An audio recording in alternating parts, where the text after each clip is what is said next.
Terima kasih juga kepada segenap pengurus Wanita Bija atas undangannya. Saya akan diberikan tema tentang healthy aging diet. Ya, ini tujuannya bukan hanya bicara tentang healthy diet ya, bagaimana diet sehat menguruskan badan, tapi ingat ada kata di tengah-tengahnya aging. Ya, kita akan bicara tentang bagaimana diet-diet yang mencegah penuaan supaya kita dietnya itu menua dengan sehat ya. Menua itu pasti ya, tapi kita mau menuanya dengan sehat.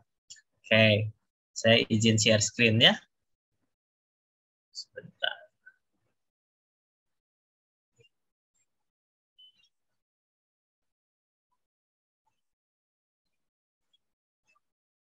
Oke, sudah terlihat ya?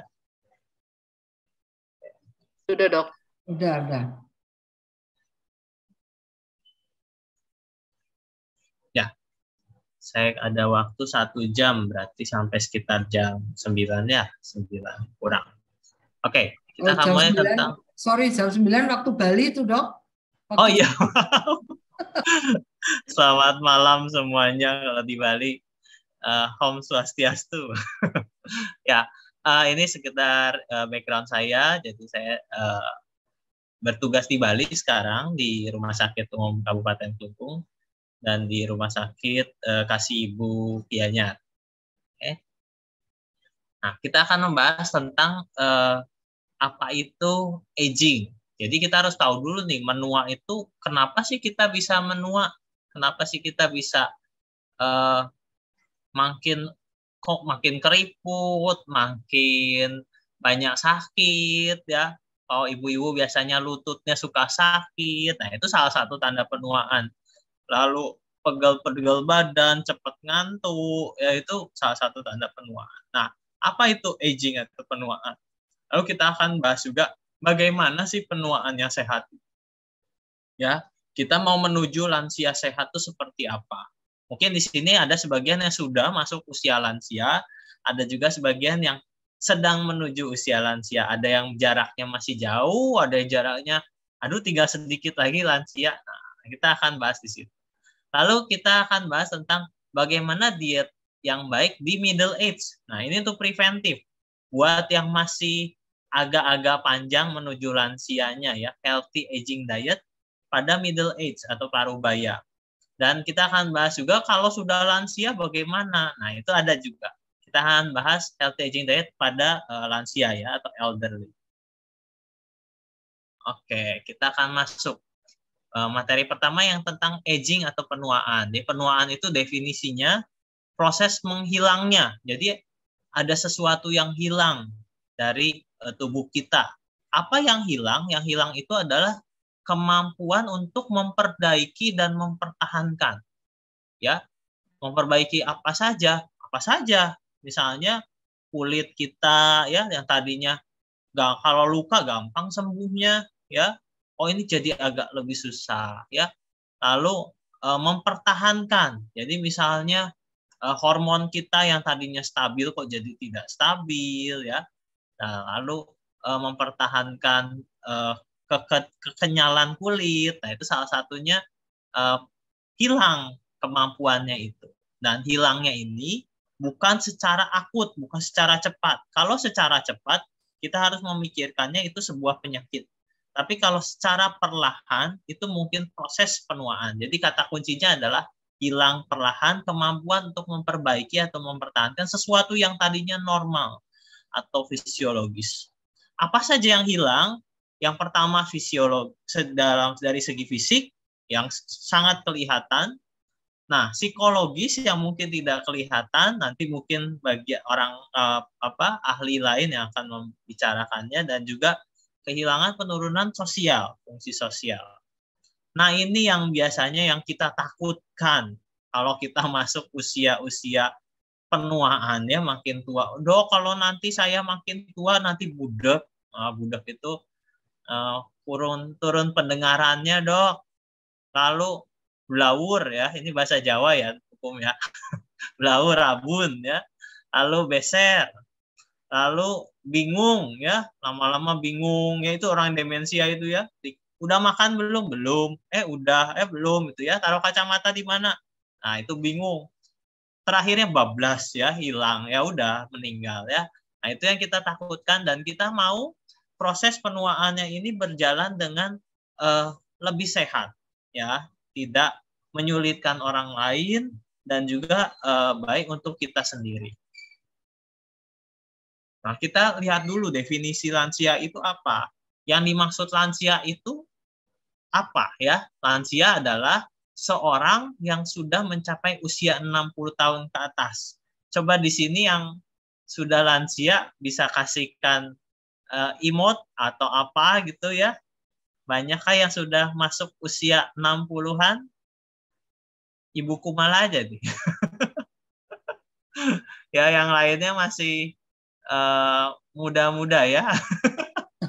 Ya, berarti masuk. Ada Ibu Mitsi juga ya. Ibu Evi juga.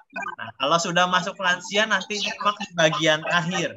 Nah, di situ ada tentang bagaimana kita menjadi lansia yang sehat ya. Nah, ini untuk yang belum masuk usia lansia, kita ada pencegahannya.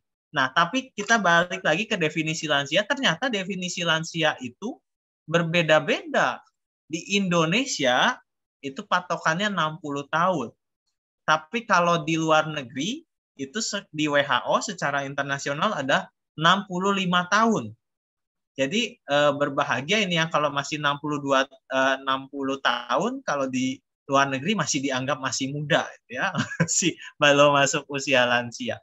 Saking panjangnya ditemukan umur manusia ya, menurut penelitian, sehingga dibagi-bagi lagi lansia itu.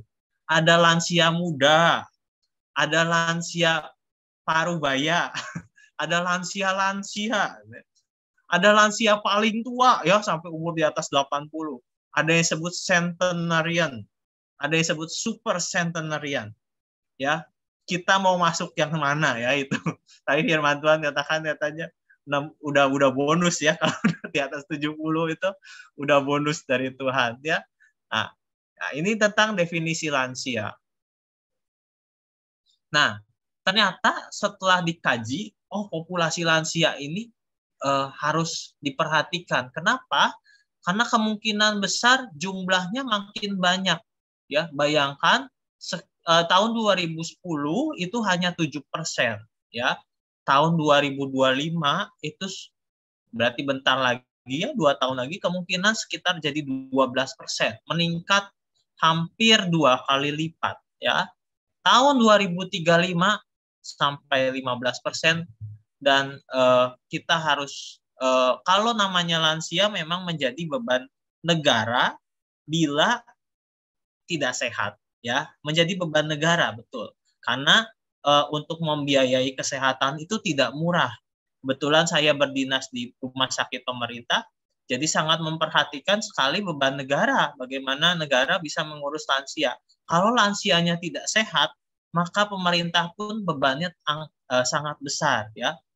Bukan hanya beban subsidi BBM saja ya, subsidi untuk membiayai BPJS yang penerima bantuan iuran juga cukup besar. Okay? Ya, nah, dari sini kita bisa lihat ibu-ibu semua di sini masuk generasi yang mana.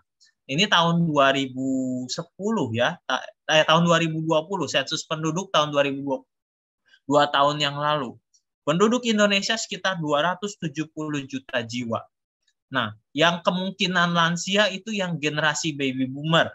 Nah, mungkin yang tadi memberikan emoticon, mungkin masuk generasi yang lahir tahun 46 sampai 64 ya, masuk baby boomer. Ternyata persentasenya masih 11% ya untuk tahun 2020. Nah, ini yang akan menjadi generasi lansia. Lalu dilanjutkan ke generasi X ya, 21% ya. Udah di atas ya, 65 tahun. Kalau saya itu masuknya generasi milenial tengah-tengah ya. Lalu nih cucu-cucunya ya, cucu-cucunya ibu-ibu tadi generasi Z dan post generasi Z. Jadi kalau lansia mungkin di sekitar generasi X dan baby boomer cukup besar, 32% ya, yang akan nanti ditanggung oleh, kalau kita tidak sehat, yang akan menanggung bebannya adalah negara dan juga generasi setelah kita. Ya, untuk itu kita perlu hidup yang tubuh yang sehat. Ya. Nah, ini dilihat dari jumlah provinsi yang lansianya paling banyak.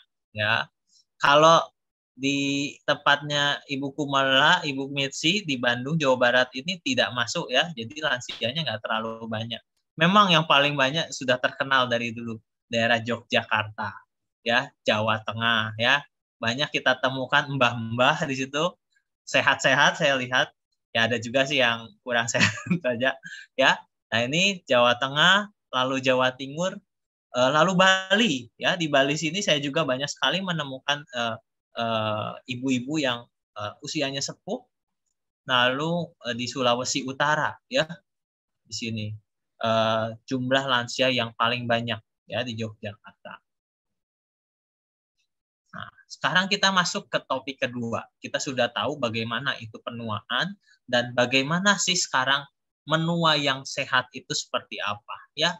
Menurut WHO itu World Health Organization di bawah PBB mengatakan healthy aging adalah proses yang berkesinambungan untuk mengoptimalkan kesempatan untuk memelihara dan meningkatkan kesehatan fisik dan mental, kemandirian, dan kualitas hidup sepanjang perjalanan hidup. Jadi disebut menua dengan sehat itu kalau kita berkelanjutan prosesnya. Tidak bisa kita gaya hidupnya itu sehat hanya saat ini saja.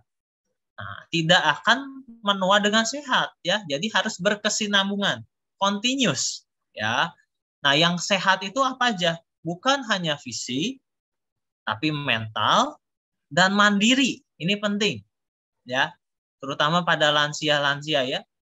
Kalau yang menjadi beban itu kalau lansianya tidak mandiri itu ya. Tapi kalau saya sangat bangga sekali kalau melihat banyak seperti ibuku itu ya, sudah lansia tapi masih bisa aktif, masih bisa melayani ya. Nah, itu hebat luar biasa, mandiri ya.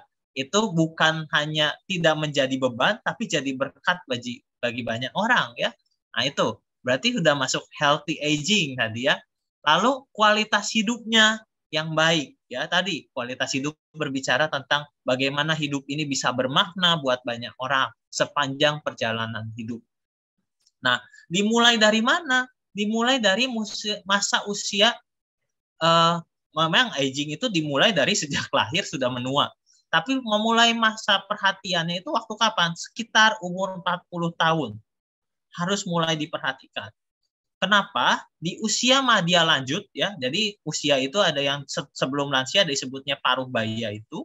Dibagi dua, usia madya dini dan lanjut. Di usia madya lanjut sudah muncul tanda-tanda penuaan tadi ya. Perubahan struktur, fisiologis, kulitnya mulai mengendur, rambutnya mulai memutih, penurunan pendengaran, ya, penglihatannya mulai buruk, gerakannya mulai lambat, lalu gangguan berbagai fungsi organ vital. Biasanya umur 40 kalau saya kasih tahu kok orang-orang itu tolong dicek up lebih rutin ya. Kalau sudah mulai masuk angka 4 harus mulai regular check up ya, regular medical check up. Kenapa? Karena di situ mulai tadi terjadi kelainan berbagai fungsi organ vital. Ya, kolesterolnya mulai naik, tensinya mulai naik biasanya ya. Lalu gulanya mulai naik, apalagi yang punya faktor resiko. Oh, saya mbahnya, ibunya, bapaknya kena sakit gula. Nah, itu bisa beresiko 2-3 kali lipat lebih tinggi, ya. Umur 40 sebaiknya mulai regular medical check up biar kita bisa tadi mulai proses healthy aging, proses yang berkelanjutan sehingga fisik kita bisa sehat, ya. Kalau fisik kita sehat, mental kita sehat, mudah-mudahan kita juga bisa mandiri ya. Oke. Nah, sekarang kenapa sih bisa aging? Kenapa bisa terjadi penuaan? Ada beberapa teori penuaan ya.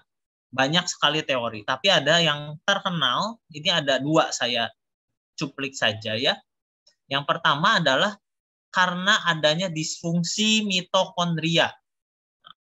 Apa itu mitokondria? Mitokondria adalah bagian dari sel yang tugasnya memproduksi energi. Ya. Jadi kalau kita makan, makanan kita diproses oleh mitokondria itu menjadi energi sehingga sel itu masih hidup, sehingga sel itu bisa berfungsi sebagai mestinya. Ya, kalau dia selnya di pankreas, dia jadi menghasilkan insulin sebagaimana mestinya. Nah, kalau misalnya terjadi disfungsi atau gangguan fungsi, maka tidak bisa bekerja sebagaimana mestinya. Kenapa bisa terjadi disfungsi? Karena terjadi penumpukan, karena terjadi kerusakan DNA. Kenapa bisa rusak? Karena terjadi pembentukan atau penumpukan daripada ROS. ROS itu adalah reaktif oksigen spesies, atau istilah yang mungkin lazim didengarnya adalah radikal bebas. Ya, radikal bebas yang diperoleh dari mana? Yang diperoleh dari berbagai macam. Ada yang dapat dari luar dan juga dari dalam. Yang dari luar contohnya polusi udara. Paling gampang ya, polusi udara. Lalu apalagi? Kalau yang dari dalam paling gampang adalah pemecahan sel. Misalnya kalau kita banyak terlalu olahraga berlebihan, itu pembentukan pemecahan selnya banyak. Pemecahan sel yang terlalu banyak juga menumpuk ROS ini.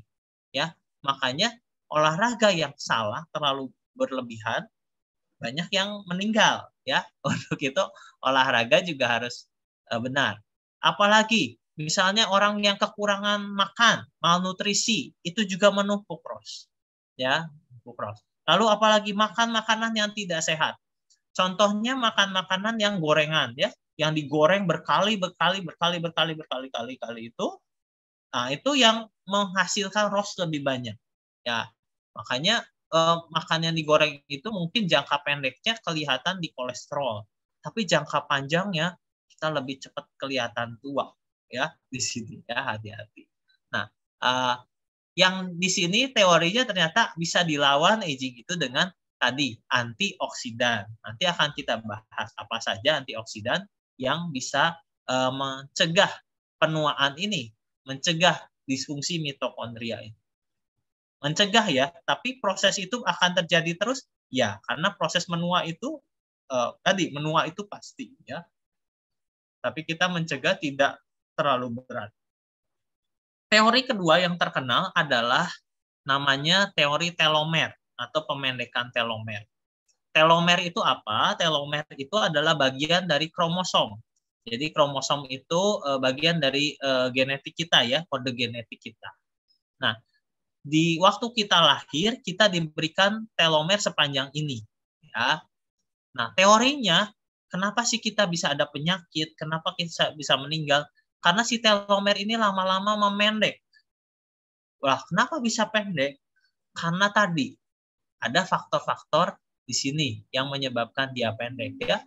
Misalnya ada faktor stres metabolik, ya, faktor stres psikologis itu pengaruh. Ya. Gender, perempuan dan laki-laki itu berpengaruh ke panjang telomer awal. Mungkin perempuan lebih panjang daripada laki-laki. Ya, makanya umurnya lebih panjang juga, ya. Lalu kebiasaan merokok, status gizi, ya, asupan makan, terus olahraga, konsumsi alkohol. Ini yang mempercepat atau memperlambat pemendekan telomer, ya. Jadi kalau kita misalnya merokok akan mempercepat tadi pemendekan telomer. Kenapa? Karena dia menghasilkan balik lagi ke ROS. Jadi ini nyambung juga ke pembentukan ROS tadi ya. Lalu asupan makan ya sangat berpengaruh konsumsi alkohol. Nah, jadi faktor gizi merupakan faktor yang berperan penting di sini ya, di nutritional status, food intake. Di yang sebelumnya juga dibahas tentang antioksidan. Jadi itu faktor gizi sangat berperan untuk kita bisa mencapai penuaan yang lebih sehat dibandingkan yang pada umumnya. Ini ada teori yang diteliti bagaimana kita bisa memperoleh penuaan yang sehat, yang successful aging. Kalau misalnya ada 3 yang utama ya. Yang pertama adalah kita aktif.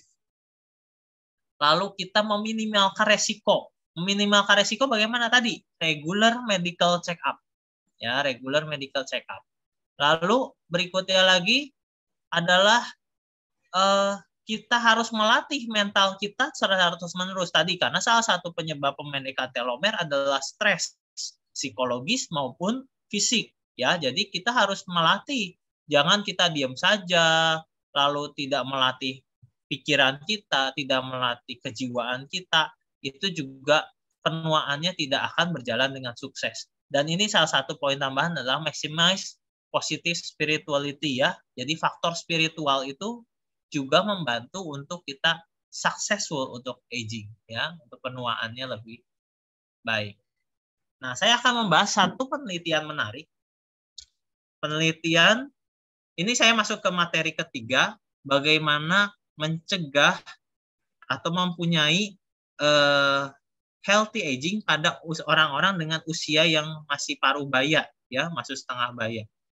Nah, ini makanya judulnya adalah How Healthy Lifestyle Factor at Midlife.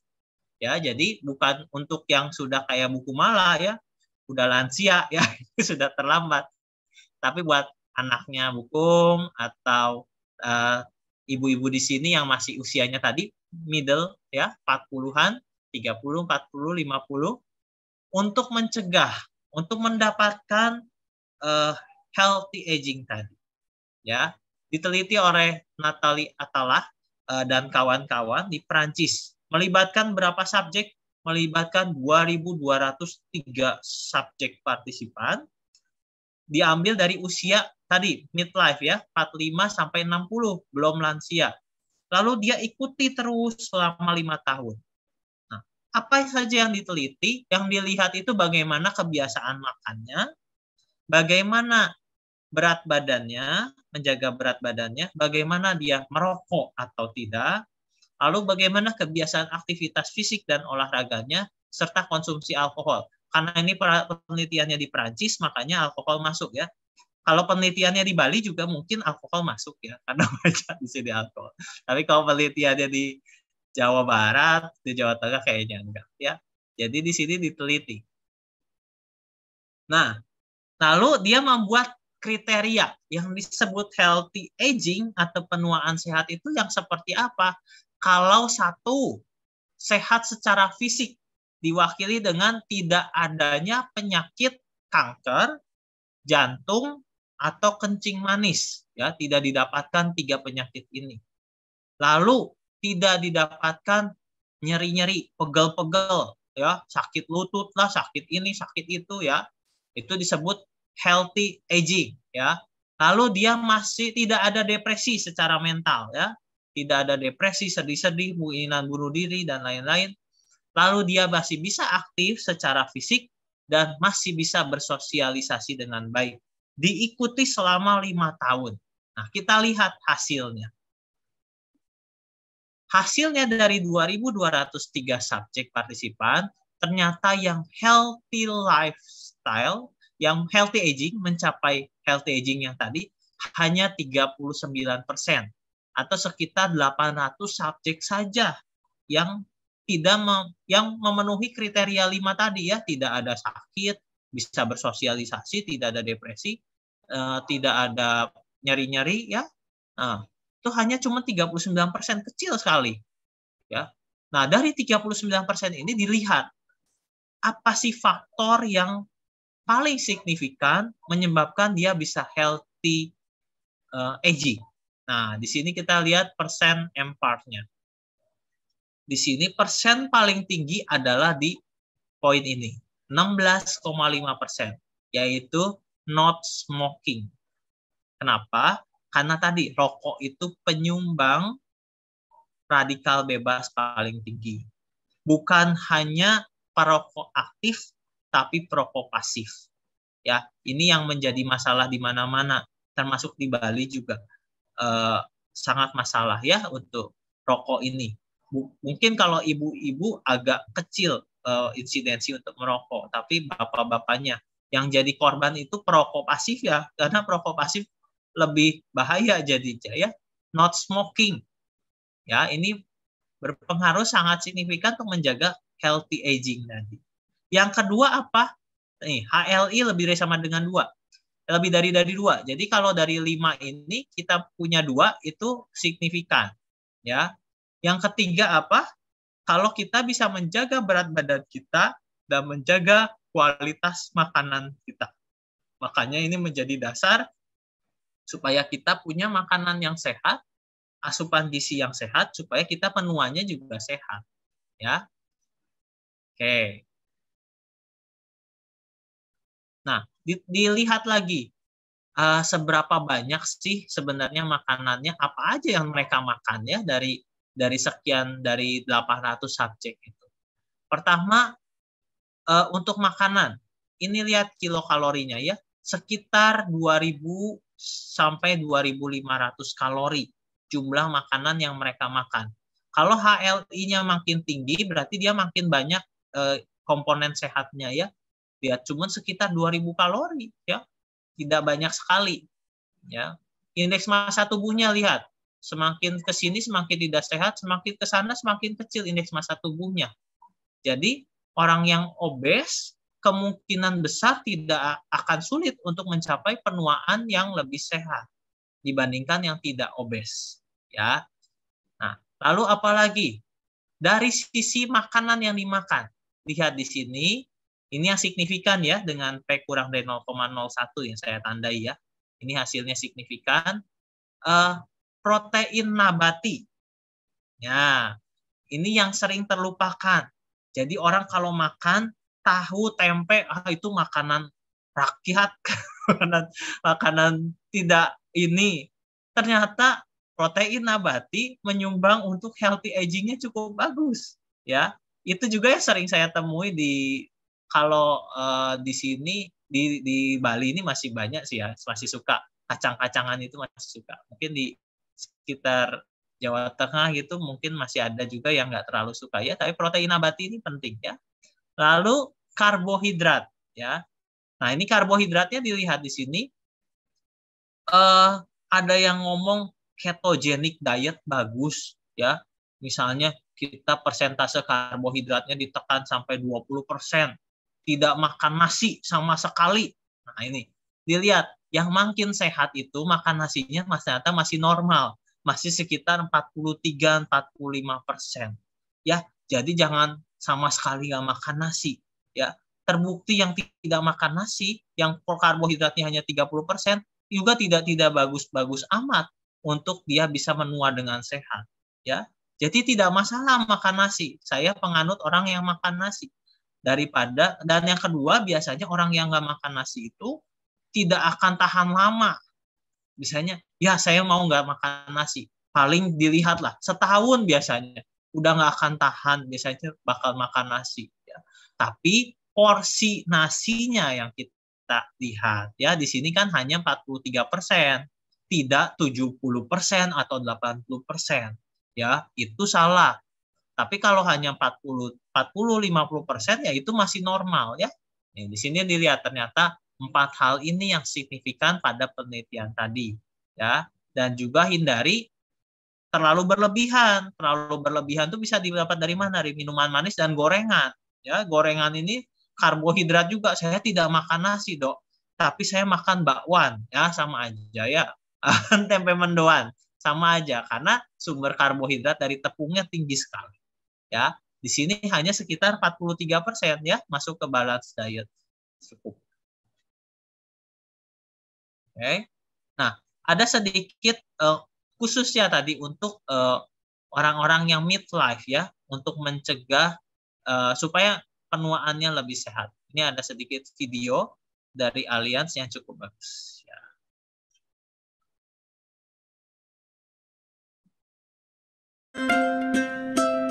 Essential nutrients are components in food that your body can't make on its own and that we need to grow, function, and stay healthy. So we must get these nutrients through our diets. There are 6 classes of essential nutrients. Carbohydrates are the main source of calories or energy in the diet. Fats also give us energy and help with normal growth and development, immune function, vitamin absorption, hormone production, and more. Proteins and the amino acids they are made of are major structural components of our body's cells and are responsible for building and repair of tissues and maintenance of muscle and lean body mass. There are 13 essential vitamins which have important jobs such as keeping our nerves healthy, helping us resist infection, assisting with blood clotting, and keeping our metabolism running.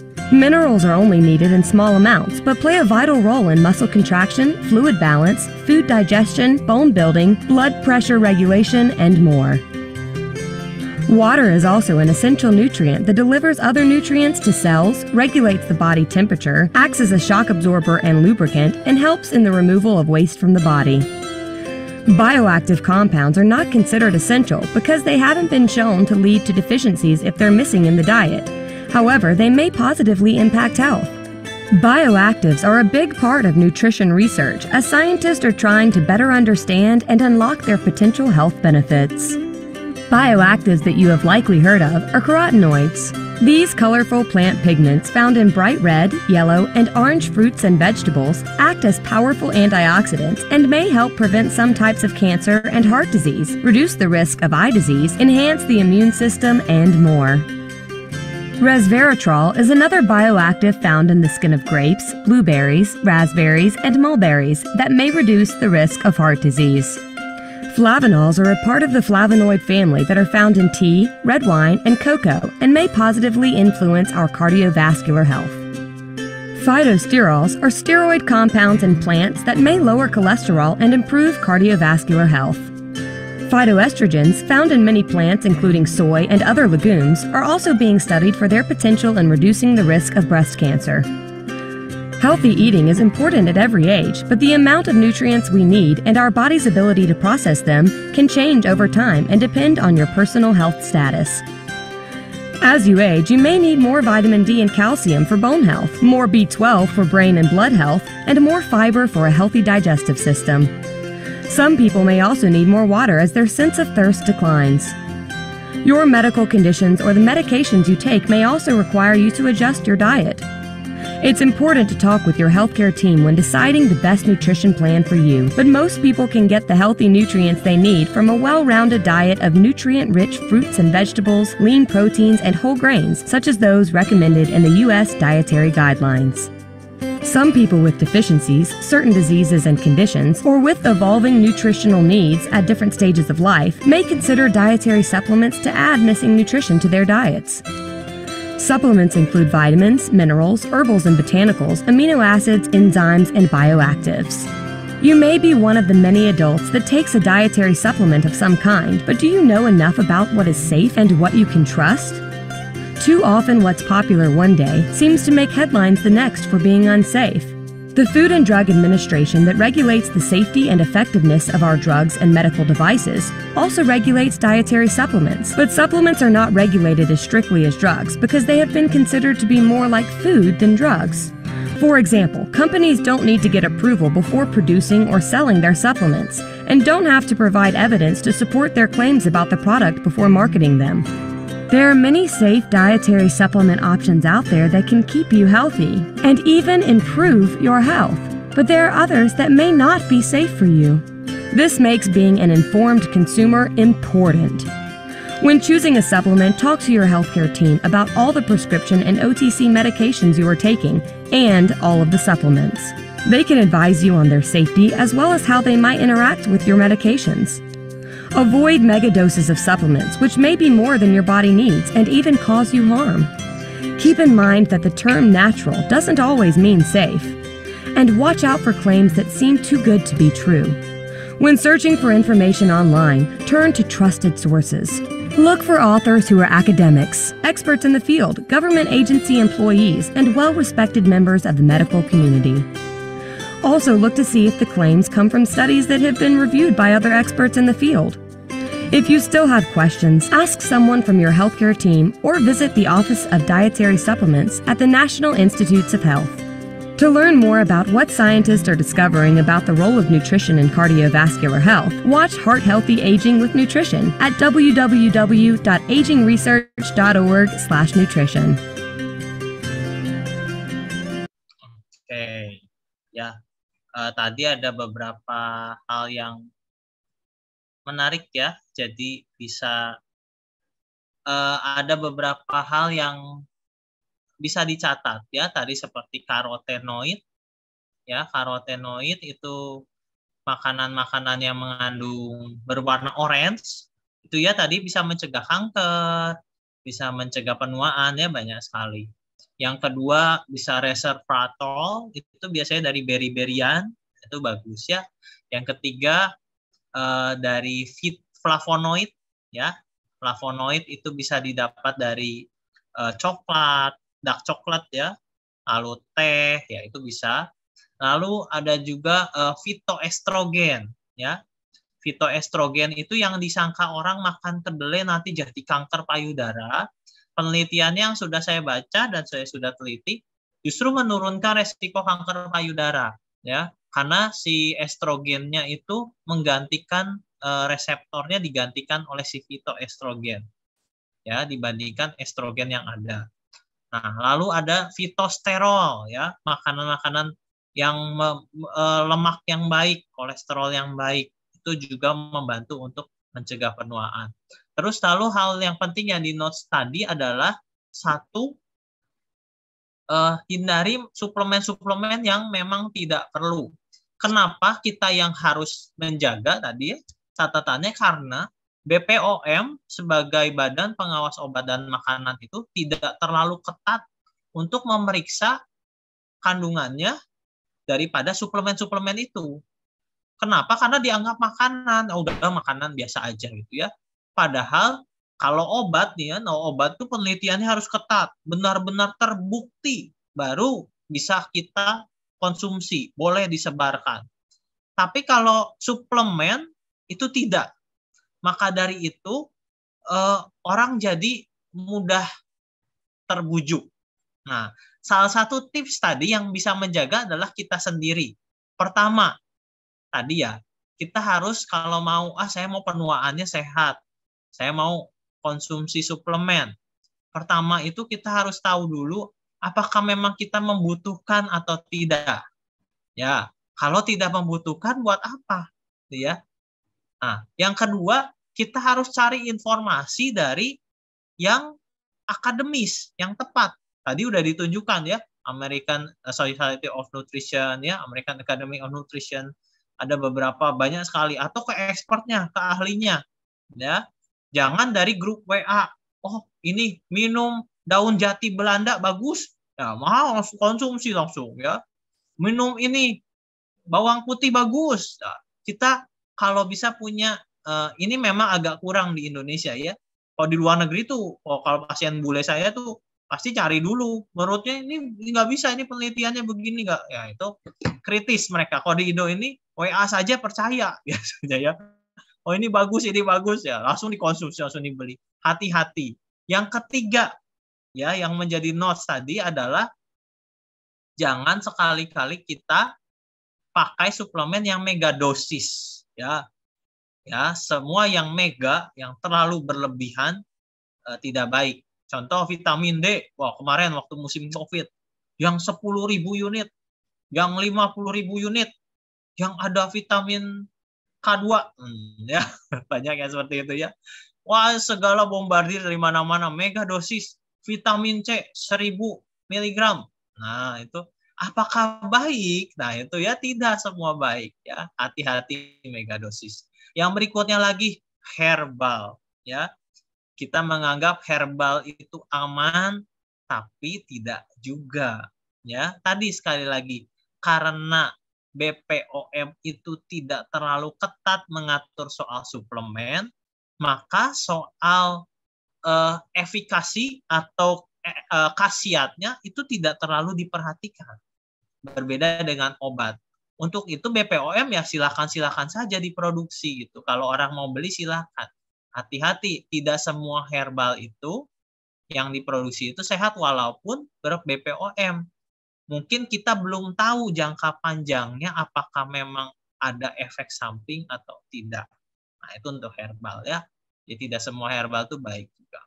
Oke, nah dari situ udah cukup bagus, cukup merangkum untuk orang-orang ibu-ibu yang di midlife, yang di paruh baya, makanan apa saja yang tadi bisa membantu untuk mengurangi, bisa kita penua lebih sehat. Nah, ada beberapa tambahan dari saya. Contohnya adalah glutathione. Nah, glutathione ini salah satu produk ya, asam amino yang sering di apa ya, ibu-ibu mungkin sering dengar suntik pemutih. Isinya suntik pemutih itu biasanya glutathione dan vitamin C biasanya ya. Nah, sebenarnya bukan pemutih dia ya, dia itu lebih ke untuk meningkatkan daya tahan tubuh seperti itu ya, mencerahkan ya.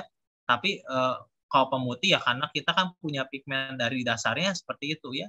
Nah, di sini kalau ibu-ibu yang punya gejala cepat lelah, cepat ngantuk, cepat lupa, ya, berat badan mulai naik, gula darah mulai naik dikit-dikit. Nah, mungkin ada masalah di glutathione-nya.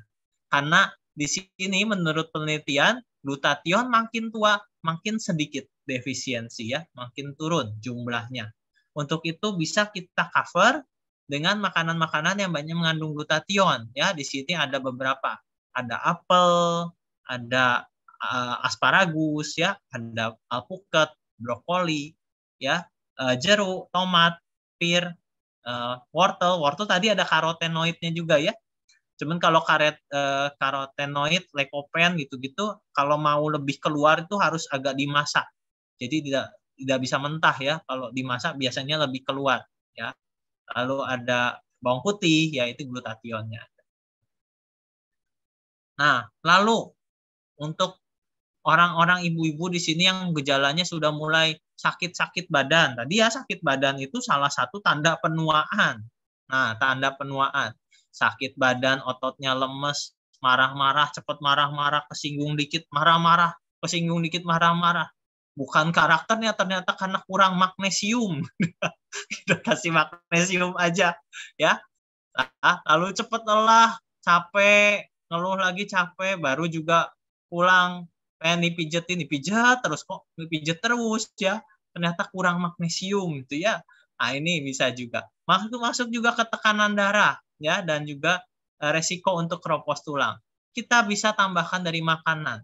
Saya lebih menyarankan makanan, kenapa, daripada suplemen? Karena tidak akan berlebihan kalau dari makanan, saya jamin. Karena jumlahnya tidak akan mungkin banyak sekali kita makan ya. Misalnya bisa dari pisang ya, alpukat, tadi sekali lagi alpukat bagus ya, kacang-kacangan, almond gitu ya. Lalu kuaci, suka kuaci. Nah, ini lalu ada coklat, dark coklat ya. Ini banyak yang mengandung magnesium. Lalu apalagi? Kalsium. Nah, ini udah pasti ya. Kalsium itu udah buat orang-orang lansia, kita makin keropos ya, tulang itu makin keropos. Maka dari itu kita perlu banyak makanan kalsium. Nah, kalsium itu tidak selalu identik dengan susu. Ya, memang yang paling banyak itu susu. Susu dan teman-teman susunya ya. Teman-teman susunya itu yogurt ya, atau keju ya, atau ya produk-produk susu, kefir dan sebagainya. Tapi bisa juga dari makanan selain susu. Kalau yang alergi atau intoleransi laktosa. Nah, kemarin saya sempat dapat pasien itu intoleransi laktosa. Bisa dicek di genetiknya ya. Kita lihat orangnya ini kuat nggak minum susu. Ada yang nggak kuat ya karena dia intoleransi. Kalau tidak kuat, banyak sekali pengganti kalsium lain. Yang paling bagus ikan. Nah, ikan kalsiumnya tinggi. Ikan apapun bagus. Lalu dari sayur-sayuran ada brokoli ya, bisa makan banyak kalsium. Lalu banyak mengkonsumsi makanan berserat. Nah, ini salah satu tanda penuaan juga ya. Orang yang susah buang air besar kadang ya. Makin lama makin tua kadang makin susah buang air besarnya. Apalagi kalau udah tiduran terus di tempat tidur ya, tidak ada gerak gitu ya. Nah, ini makan makanan berserat ini penting. Makanan berserat, sumber serat itu apa? Dari buah-buahan dan sayur-sayuran. Kebutuhan serat untuk wanita itu sekitar 25 sampai 30 gram per hari. Itu didapatkan dari mana? Dari 3 porsi sayur dan 2 porsi buah minimal. Ya, jadi setiap makan harus wajib ada sayurnya dan tiap snack wajib ada buahnya. Ya, jadi kita dapat seratnya. Selain dapat seratnya, dapat yang tadi tuh, magnesiumnya dapat, terus dapat juga kalau alpukat tadi ya, lalu dapat juga flavonoid, resveratrol dan sebagainya. Itu banyak sekali yang kita dapat dari buah-buahan dan sayur-sayuran. Dan kalau bisa berwarna-warni, ya. Jadi jangan pagi apel merah, siang apel merah, malam apel merah. Ya kalau bisa warna-warni ya. Ya udah apel merah, apel hijau, apel kuning. Enggak ya, maksudnya apel merah, lalu ada pir misalnya warna kuningnya ya, warna hijaunya mungkin dari pisang yang hijau gitu ya. Jadi warna-warni saja karena di situ banyak sekali antioksidannya. Kalau satu warna kadang kita cuma dapat antioksidannya satu jenis saja. Kalau warna-warni itu akan bervariasi ya. Air. Nah, ini juga salah satu yang membantu buang air besar ya, konstipasi tadi ya. Buat orang-orang yang konstipasi itu biasanya 3 masalahnya. Kurang serat, kurang air, kurang gerak. 3 kurang ya. Kurang serat, kurang air, kurang gerak. Ya. Nah, kurang air ini penting. Jadi buat lansia, terutama kalau nanti yang buat yang lansia nanti akan dibahas ya. Tapi mulai dari midlife, mulai dari belum lansia pun harus dibiasakan minum air cukup. 6-8 gelas per hari. Kenapa? Karena kalau nanti pada lansia suka lupa minum. Kenapa bisa lupa minum? Karena sudah sinyal hausnya udah hilang. Saya sudah tidak merasa haus, maka tidak minum. Nah, kalau tidak minum, dehidrasi. Padahal tubuh kita itu 60-50-60%-nya itu air. Ya, kalau kita dehidrasi bahaya. Ya, cukup cairan 1,5-2 liter. Nah, ini omega 3. Ya. Ini sering diulang-ulang ya. Nah, karena memang manfaatnya banyak. Ya, jadi omega 3 ini adalah asam lemak esensial yang tidak bisa diproduksi oleh tubuh, yang hanya bisa didapatkan dari makanan sehari-hari kita. Nah, fungsinya apa omega 3 ini? Untuk mencegah tadi penyakit-penyakit yang berhubungan dengan peradangan. Nah, kalau peradangannya terjadi di pembuluh darah, jadilah serangan jantung. Nah, jadi omega 3 ini berfungsi untuk salah satunya mencegah serangan jantung. Ya, stroke dan mencegah kanker dan sebagainya. Dari makanan kita dapat di ikanan ya, paling gampang ikan kembung. Ya, kalau susah salmon ya susah salmon, ikan kembung bisa. Ya, sarden bisa. Kalau mau suplemen boleh silakan, tapi lihat EPA-nya ya. EPA-nya kurang lebih 1 gram untuk bermanfaat ya. Jadi nanti kalau suplemen lihat EPA-nya. Vitamin D, nah yang kemarin sedang high end ya, semua minum vitamin D, semua tanya tentang vitamin D.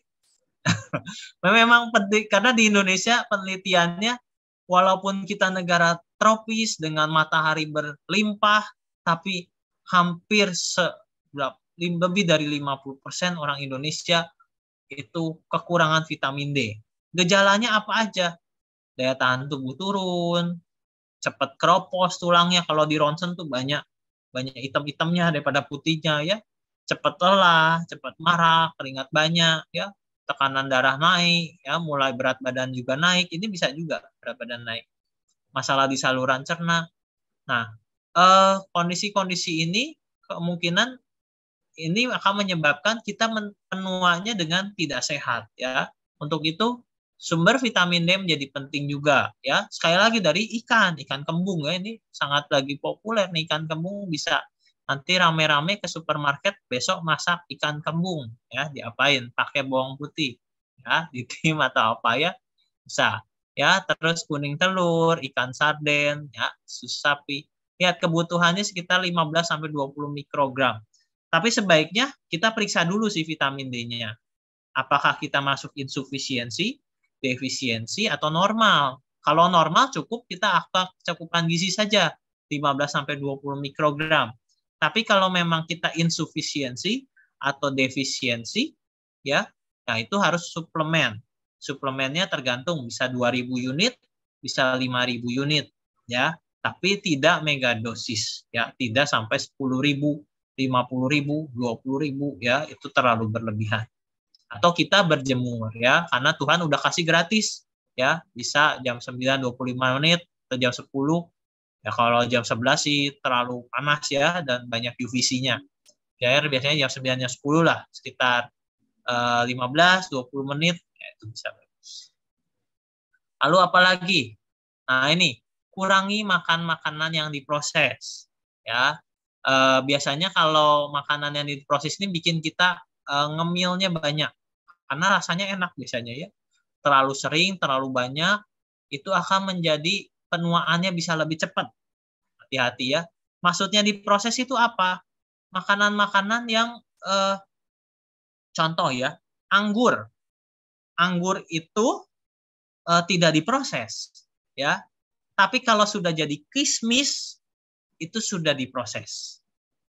Apalagi kalau sudah jadi jus anggur yang di kemasan itu sudah sangat diproses, ya. Kenapa? Kalau prosesnya ini akan menyebabkan kehilangan zat-zat yang berguna buat kita.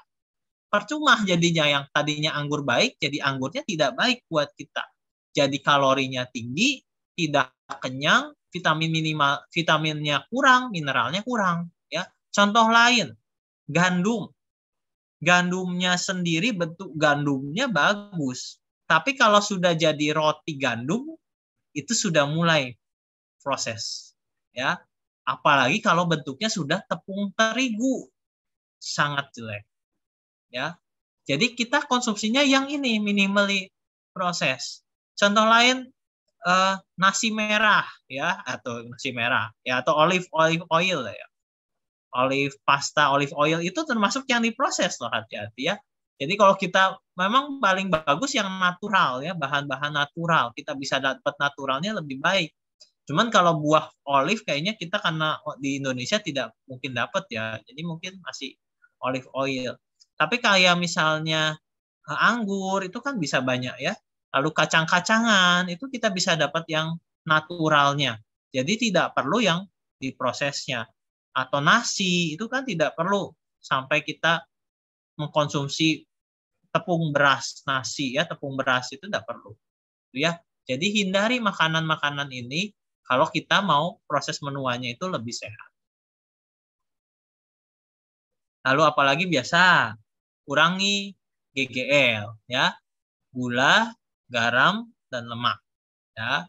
Gula maksimal 4 sendok, garam 1 sendok teh, lemak atau minyak 5 sendok makan per orang per hari. Catatan, ini beratnya normal, ya, bukan yang obesitas. Kalau obesitas harus dibatasi lebih sedikit lagi, ya. Kalau masih normal, masih ada toleransi, 4 sendok makan boleh, 1 sendok teh.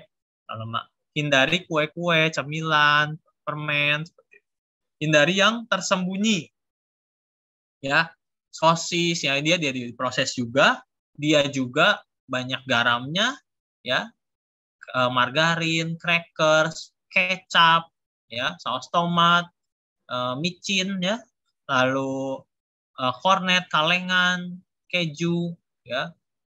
Nah, ini lalu gula-gula yang tidak terlihat, donat, tuh, ya, bayangin satu donat sama dengan gulanya 24 gram, ya. 24 gram tuh banyak, ya. Martabak satu gini saja 12 gram, ya, sekitar. Padahal kita cuman jatahnya 50 gram. Berarti makan donat satu udah setengah jatah kita habis, tuh, ya. Lalu coklat. Tadi, ya, pilihnya jangan milk coklat tapi dark coklat, ya, yang 90% ke atas. Itu lebih bagus, ya. Kalau yang milk coklat ini isinya gula semua. 7 sendok teh gula sama dengan kita makannya. Lalu es krim 4 sendok teh gula. Soda itu juga kita hindari. Soda-soda semua, ya. Nah, sekarang kita itu untuk pencegahan. Kita masuk ke bagian terakhir, ya. Jadi untuk yang midlife, yang ibu-ibu belum lansia, nah, pencegahannya itu tadi banyak konsumsi buah sayur, ya. Lalu melatih mental tetap, ya. Tadi banyak hindari makanan yang diproses dan sebagainya untuk kita mencegah supaya tuanya itu tidak lebih cepat dan tuanya bisa dengan sehat. Nah, kalau yang sudah tua, yang sudah masuk lansia, ini yang menjadi catatan penting dari saya. Kenapa? Karena sering sekali lansia itu mengalami malnutrisi atau gangguan gizi. Sering saya temui di rumah sakit dimanapun. Karena otot-otot lansia itu sudah bakal kecil, gitu ya. Lalu aktivitasnya makin sedikit. Nah, lama-lama dia akan malas makan seperti itu. Saya bersyukur kalau udah lansia tapi makannya masih cukup baik, itu bagus karena banyak lansia yang tidak mau makan, ya.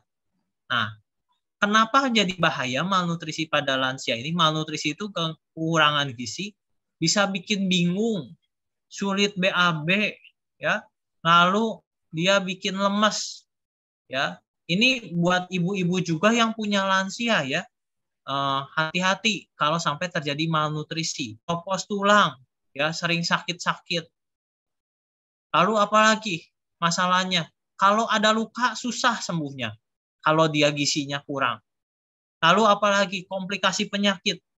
Kalau dia udah punya penyakit, ditambah gizinya kurang, tambah berat pengobatannya, tambah lama dirawatnya, sering bolak-balik rumah sakit, ya. Lalu kita kasih obat yang bagus, beli dari Amerika, suplemen, gitu ya. Tapi makannya jelek, obatnya tidak bekerja, tidak akan efektif. Dikasih obat darah tinggi, dikasih pengencer darah, dikasih macam-macam. Kalau gizinya tidak ada, gizinya tidak cukup, percuma, akan dibuang obatnya. Ya, jadi sangat bahaya ini malnutrisi. Kenapa sih bisa malnutrisi pada lansia yang udah lansia? Karena satu, ada perubahan fisik. Biasanya pengecapannya udah berubah. Membaunya juga sudah berubah. Sudah tidak kayak orang muda lagi. Lalu lambungnya lebih lambat ngosonginnya. Jadi cepat kenyang. Makan dikit kenyang, makan dikit kenyang. Ya, akhirnya apa? Malas makan, nggak mau makan lagi. Asam lambungnya mulai berkurang, ya, dan massa ototnya makin kecil, jadi dia makin bahaya. Nah, itu yang normal, namanya fisiologi yang normal. Kalau lansia yang tidak normal, apa aja masalahnya? Ompong itu tidak normal, ya, ompong, ya, giginya nggak ada. Itu masalah. Kenapa? Karena nanti kerja lambung lebih berat, kerja usus lebih berat, ya. Lalu ada lansia-lansia yang sulit menelan.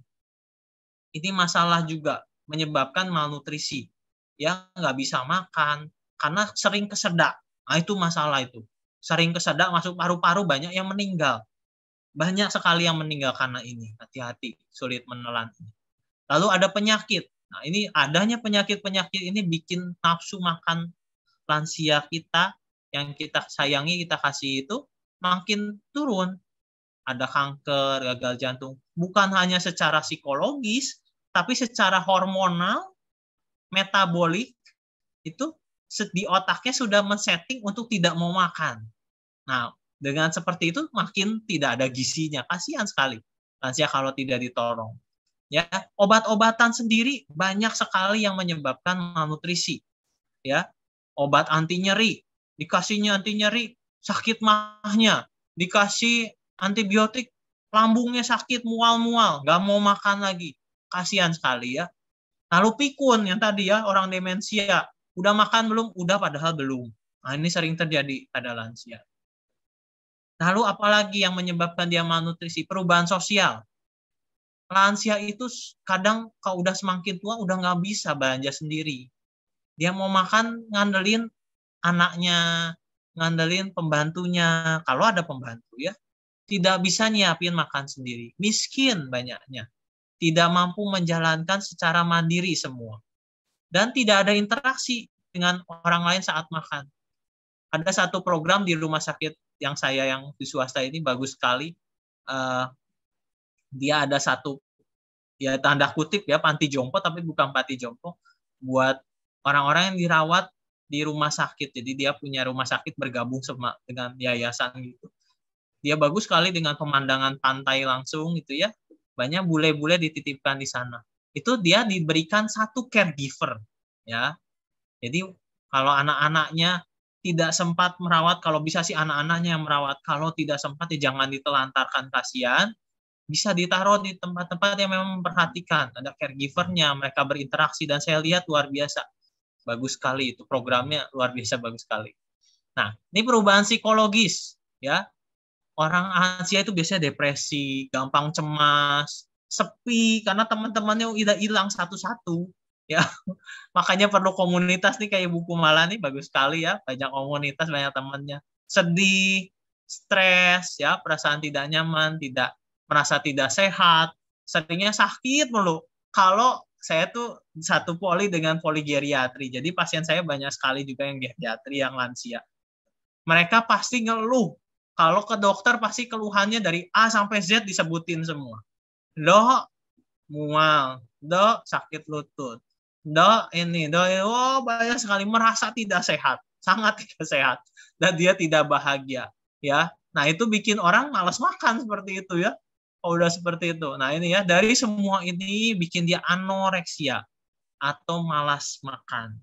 Akibatnya apa tadi? Kurang gizi, ototnya kecil, makin jelek ke depan.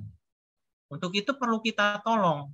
Nah ini perjalanan makin tua ya. Lihat di sini ada lemaknya. Lemaknya biasanya makin tinggi, umur 50-an, terus nanti turun lemaknya. Ini pada turun semua. Asupan makan dari bagus, lama-lama turun. Ya, ototnya dilihat. Dari yang bagus 50-an udah mulai turun. Ya, tulangnya juga sama. Semuanya berjalan turun. Ya, ini yang harus kita tolong untuk lansia-lansia kita. Nah, ini adalah piramida makanan pada lansia. Yang paling utama, lihat paling bawah adalah aktivitas fisik. Ya, harus berinteraksi secara sosial dan harus tetap aktif. Paling utama. Yang berikutnya adalah cairan. Minumnya harus cukup, ya. Baru sisanya makanan, ya. Makanannya apa dilihat? Yang paling banyak di sini bagannya adalah buah dan sayur tentu saja. Dan jangan lupa di sini ada peran protein. Ini yang sering dilupakan ya. Kadang lansia-lansia itu banyakkan takut makan lauk hewani karena nanti darah tinggi. Ya banyak yang salah seperti itu di Bali tuh. Saya nggak tahu ke tempat lain. Kalau di Bali tuh gitu. Saya nggak mau makan lauk-laukan. Maunya sayur semua. Bagus sayur. Tapi kalau sayur tok, nah itu kurang, tidak seimbang. Ototnya makin kecil tetap ya. Jadi tetap harus ada lauk, baik hewani maupun nabati. Dan juga tetap ada karbohidrat. Nah ini yang membedakan piramida lansia dengan piramida anak atau dewasa. Yaitu ada bendera kecil di sini. Bendera kecil ini namanya suplementasi. Makanya pada lansia seringkali ya membutuhkan suplemen. Karena tadi asupan makanan tidak adekuat atau tidak cukup. Ya.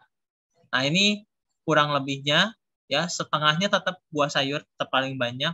Jangan lupa harus ada proteinnya. Lemak ada ya harus. Jadi nggak semua direbus semua juga, kasihan ya. Ada lemaknya tapi tidak banyak. Nah, ini kebutuhannya ya, kurang lebih sekitar. Nah, ini protein harus minimal 1 gram. Kalau sakit lebih banyak. Konsumsi protein yang sedikit menyebabkan bengkak. Nah, sering kan pada lansia ditemukan bengkak, terus pucat, anemi, HB-nya turun ya. Nah, ini konsumsi proteinnya kurang. Ya, lauknya kurang, hewaninya kurang. Paling mudah telur sebenarnya ya. Mudah, murah gitu ya. Ya, itu bisa kita dorong sana. Terus karbohidrat dan ada lemaknya ya, tidak ketogenikannya tidak ya di sini. Nah, karena dia asupan lauknya kurang, maka yang berhubungan dengan lauk adalah vitamin B12. Makanya orang vegetarian, karena dia tidak makan lauk hewani, dia banyak juga yang defisiensi vitamin B12. Untuk itu salah satu suplemen yang bisa dikonsumsi pada lansia adalah vitamin B12 karena kemungkinan makan lauknya kurang karena sumber vitamin B12 itu banyakkan dari lauk ya, lauk hewani ya. Hati, ikan, salmon, daging sapi ini lauk hewani semua ini ya, kecuali tempe. Tempe tapi sedikit sekali ya, cuma 0,14. Nah, yang lain lagi yang penting buat lansia adalah jadwal makan harus teratur. Orang lansia tadi lambungnya kecil, cepat kenyang. Jadi dia harus makannya sering. Diatur makannya. Jam 7, jam 9, jam 12 terus. Sampai jam 9 malam kalau perlu makan snack malam. Tapi porsinya yang diatur. Tidak jumlahnya banyak semua. Ya. Ini yang penting sekali. Jangan melarang-larang lansia makan. Kasihan mereka. Apalagi yang sudah malnutrisi. Ya, udah gizinya jelek, nggak boleh makan ini, nggak boleh makan itu, nggak boleh makan ini. Kasihan. Saya seringkali mendapatkan seperti itu. Kok gizinya jelek? Ya, dilarang, nggak boleh kan makan ini, Dok. Nggak boleh makan telur, nanti bisul. Nggak boleh makan ini, nanti ini, gitu ya. Dilarang-larang semua. Stres lansianya, dan jadi gizinya buruk. Kasihan. Kalau sudah gizi buruk, sudahlah, nggak apa-apa, kasih sedikit, nggak masalah. Ya, kasihan ya. Lalu, melarang, ini ada quotes dari WHO, melarang makan berlebihan, ya, berlebihan kita kasih larangan, itu berpotensi bahaya buat lansia itu sendiri dan menyebabkan malnutrisi. Kita yang menyebabkan orang tua atau siapa kita, lansia kita, jadi tambah jelek. Ya, kita nggak mau ya seperti itu ya. Kita bisa pilihkan, kita bisa kasih sedikit-sedikit, nggak masalah ya. Kasihan kalau nggak dikasih. Nah, ini hal yang penting juga pada lansia, yaitu konsistensi makanan. Tadi pada lansia banyak giginya ompong. Ini slide terakhir saya. Ini banyak yang giginya ompong kan ya. Jadi susah nelen. Untuk itu perlu penyesuaian konsistensi. Mungkin bisa dibikin lebih lunak ya. Nah, yang aman itu yang bagaimana? Bukan yang cair justru, ternyata yang lunak. Ya, bentuknya bubur atau tim ya. Baru cair, baru padat ya. Jadi kalau misalnya dia ada resiko untuk tersedak, kok setiap minum tersedak, setiap minum tersedak. Nah, kita coba belinya yang lunak dulu. Bentuknya seperti bubur atau puding ya. Nah, biasanya lebih aman. Kalau kita kasih cair langsung susu, suka kesedak, makin masuk paru-paru, masuk ICU nanti ya. Kalau memang sering sekali seperti itu, jangan ragu untuk pasang sonde atau selang makan. Saya sering mendorong kepada keluarga untuk pasang selang makan. Kenapa? Bukan pasiennya kan masih sadar, Dok, kok dipasang selang makan, kasihan, misalnya gitu kan. Lebih kasihan lagi kalau ibunya nggak makan, lebih kasihan lagi. Jadi kalau saya mengedukasi, pasang sonde itu bukan hanya untuk yang tidak sadar, tapi buat pasien-pasien yang asupan gizinya tidak adekuat, ya, kurang dari 50%. Pasang saja daripada dia nanti gizinya kurang. Itu lebih jelek lagi, ya. Toh sementara masih bisa dilatih makan, nanti suatu saat bisa dilepas. Belum tentu selama-lamanya pasang selang makan, masih akan pasang terus, ya. Sudah ya, tetap beraktivitas ya. Ini sisi lain dari diet ya. Dan ini yang penting juga, mungkin orang tua tuh seneng kalau ngumpul ya. Apa sih ada di bahasa Jawanya tuh apa ngumpul, orang ngumpul yang penting ngumpul, makan 3 makan yang penting ngumpul gitu ya orang-orang. Betul. Ya, itu. Nah, ini penting karena lansia pasti senang kalau ditemani makan dengan keluarganya. Ya, sekian dari saya, mungkin bisa bermanfaat. Terima kasih. Mari kita kasih tepuk tangan buat Dr. Christian yang sudah memberikan penjelasan bagaimana hidup diet yang sehat dan baik untuk tubuh kita. Baik sahabat WB, saya akan mengajukan pertanyaan kepada narasumber kita, tapi saya memberikan informasi terlebih dahulu karena waktunya sangat terbatas. Setiap pertanyaan takutnya tidak bisa kami pertanyakan ke dokternya, tetapi kami usahakan untuk semua bisa dijawab dengan cepat ya. Baik dok, karena pertanyaannya juga cukup banyak, bisa menjawab dengan cepat dan singkat ya dok ya. Oke, kita akan mulai dengan pertanyaan pertama dok. Pertanyaan pertama yaitu protein nabati tahu atau tempe.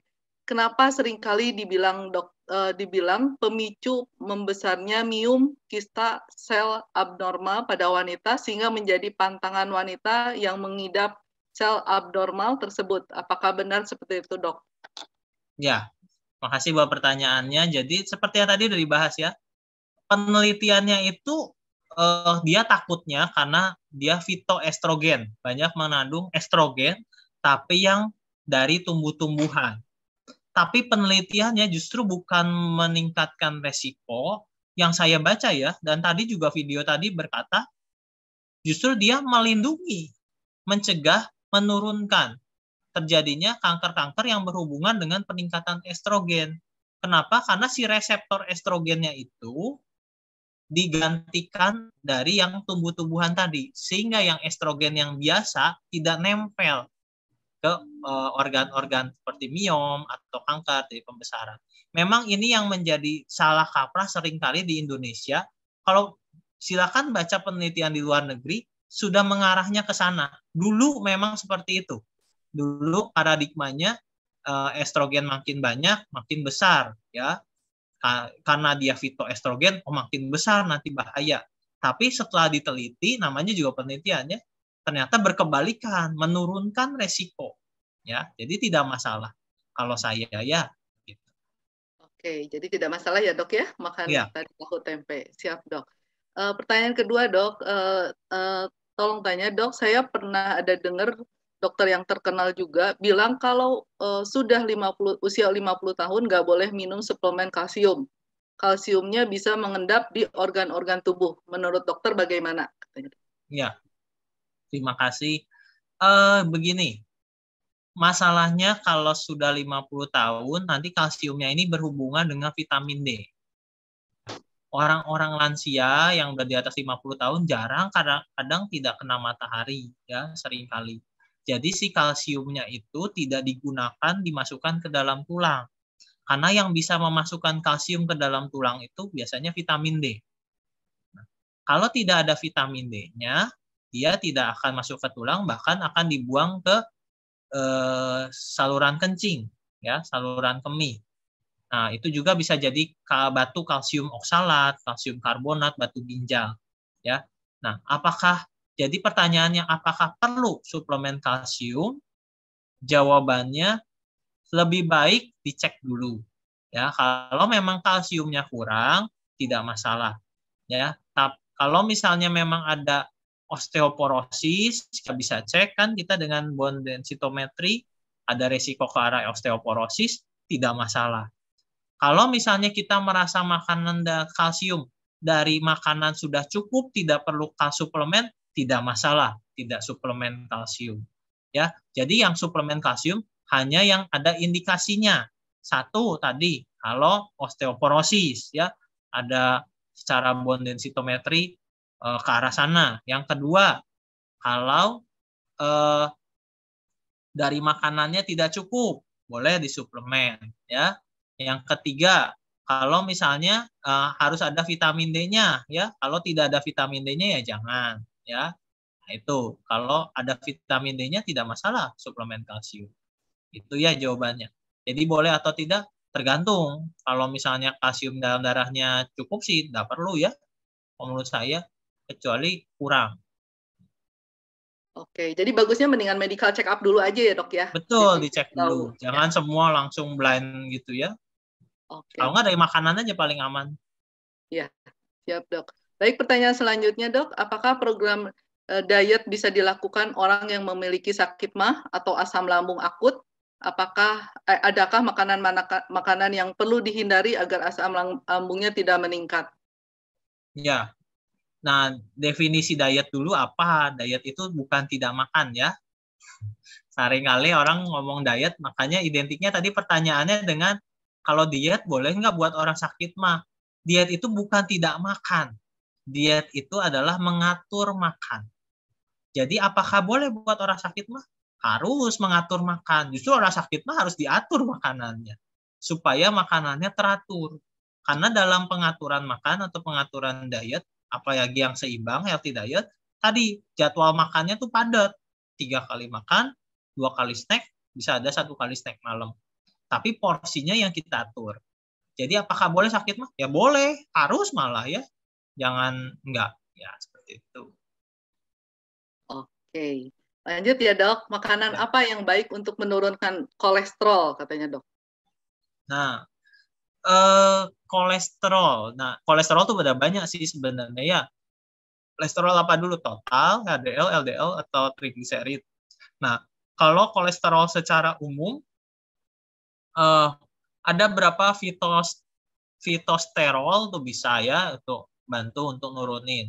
Misalnya dari avocado ya, yang lemak-lemak baik itu, atau olive oil itu bantu untuk meningkatkan HDL-nya, juga menurunkan kolesterol. Lalu makanan-makanan yang kalau kita mau menurunkannya juga hindari makanan yang lemak jenuh dan lemak trans ya. Lemak trans biasanya dari margarin atau mentega ya. Jadi yang bentuknya padat, minyak padat, itu harus hati-hati. Kalau misalnya kita bisa dibiasakan baca label gizi. Lihat di situ lemak transnya berapa. Kalau ada lemak trans, ya jangan ya. Itu karena paling bahaya lemak trans itu. Ya. Lalu lemak yang digoreng, yang jenuh ya. Yang digoreng deep fried. Ya, itu yang harus dihindari ya. Itu yang goreng otek-otek kok di bakwan ya, mendoan gitu, yang gitu-gitu lah, yang goreng tepung itu harus dihindari. Itu untuk menurunkan LDL-nya. Nah, kalau untuk menurunkan trigliseridnya biasanya tepung-tepungan yang harus dibatasi. Lah kok bisa? Ya itu karena tepung terlalu banyak itu ujungnya bakal dirubah menjadi trigliserid ya. Yang kolesterolnya tinggi juga ya. Jadi berhubungan juga itu tepung dengan selain meningkatkan gula, dia juga bisa meningkatkan kolesterol.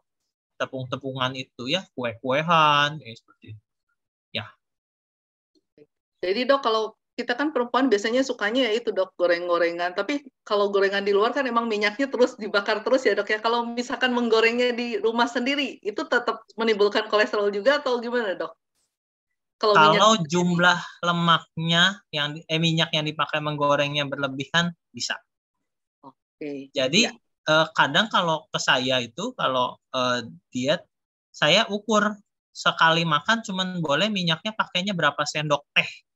Ada yang 1 sendok, ada yang 2 sendok teh, ada yang 1 sendok makan masih bisa gitu ya.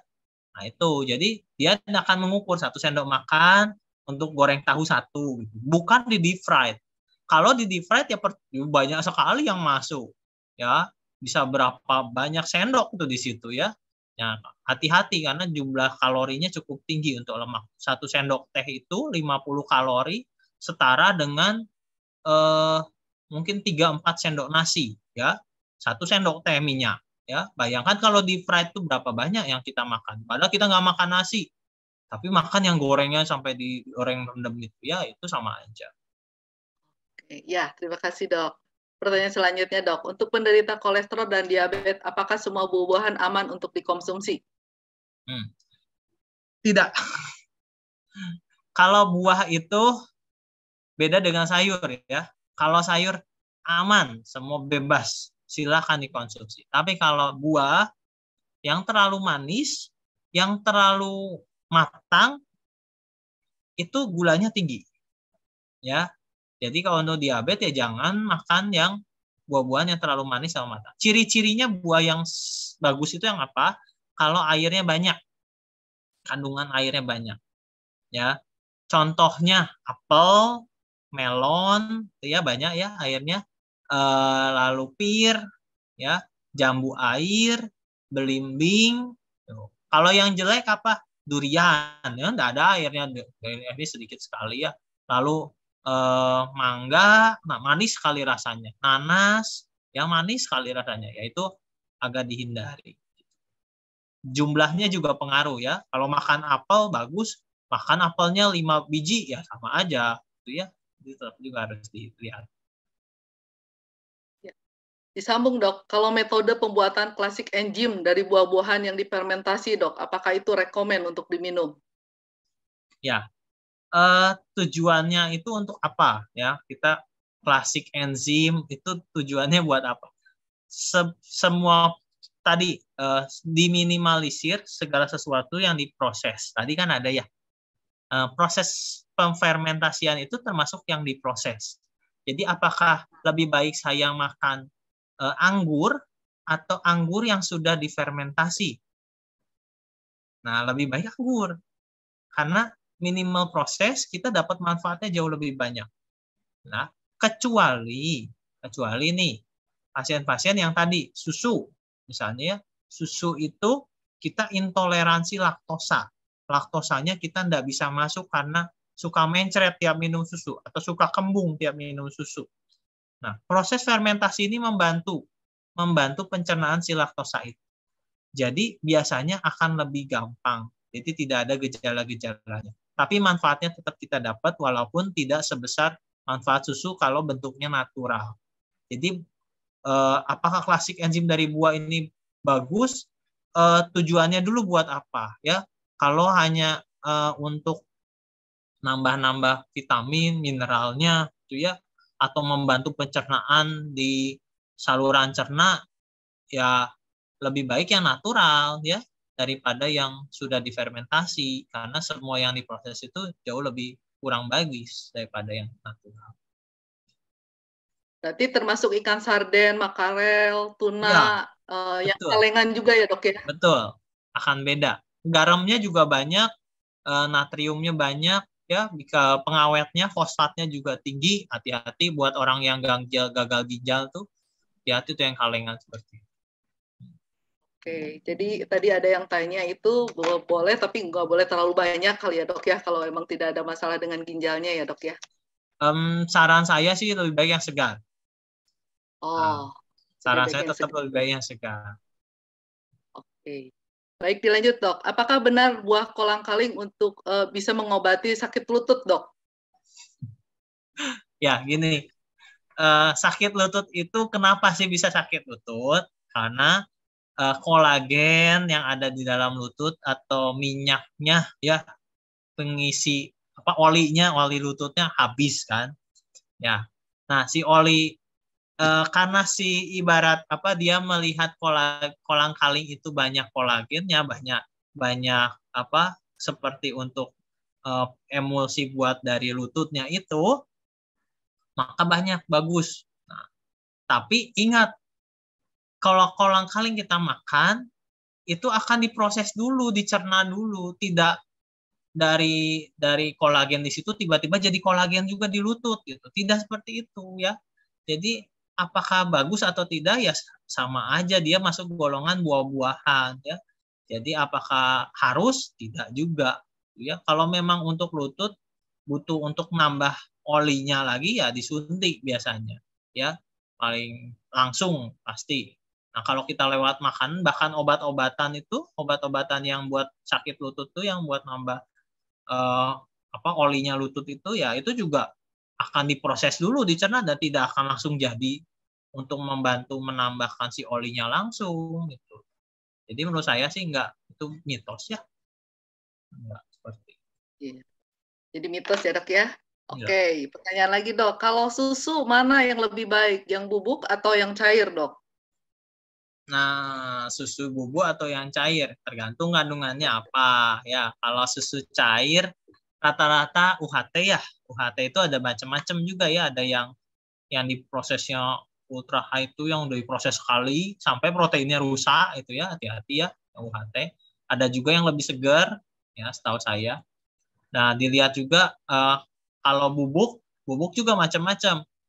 Ada bubuk yang tinggi kalorinya, ada yang tinggi proteinnya, ada yang khusus buat diabetes. Nah, itu macam-macam juga. Kalau yang standar, kalori yang di bubuk rata-rata lebih tinggi daripada yang di cair. Ya, rata-rata ya kalau dibandingkan. Jadi, mana yang lebih bagus kalau dia kondisinya malnutrisi, gizi buruk, lansia tadi ya, lansia yang kurang makan, saran saya lebih baik yang bubuk.